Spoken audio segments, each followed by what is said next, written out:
भेड़ें भी चराते थे, भेड़ चराने का काम मिला था। लेकिन धीरे धीरे इनके मन में ब्रिटिश सरकार के प्रति विद्रोह की भावना जगने लगी बचपन से ही, और उन्हें सोचा कि ब्रिटिश से इस देश को मुक्त कराया जाए। जनजातियों को संगठित किया, उन्हें उलगुलान जनजाति विद्रोह उलगुलान कहलाता है। अबुआ दिसोम हमारा राज हमारा देश, अबुआ राज हमारा राज, इस तरह से उन्होंने नारे दिए कुछ, हमारे देश में हमारा राज होना चाहिए, तभी हम सुखी हो पाएंगे।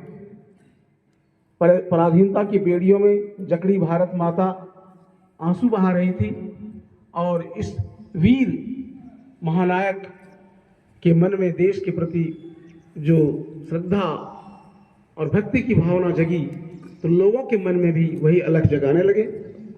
बच्चों, ये वास्तव में बड़े साहसी और वीर व्यक्ति थे। क्रांतिकारी कोई भी होता है वह वीर होता है, प्रत्युत्पन्न मतित्व से संपन्न होता है, तुरंत निर्णय लेने की क्षमता उनमें होती है, और इन्होंने अंग्रेजों की नींद हराम कर दी थी। उनके दांत खट्टे करने के लिए इन्होंने फिर गुरिल्ला वार इस तरह का भी आयोजन इन्होंने किया था।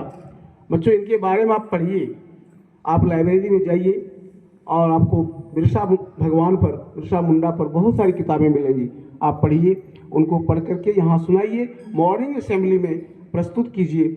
और मॉर्निंग असेंबली में अभी चलेगा जब तक 15-20 दिन तक आप बिरसा भगवान पर आप कुछ न कुछ सुनाते रहिए।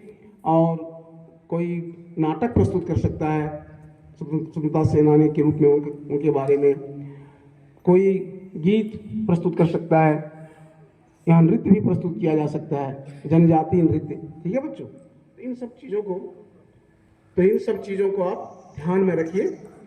और बिरसा भगवान के प्रति श्रद्धा और सम्मान की भावना जगाने के लिए ये मनाया जाता है।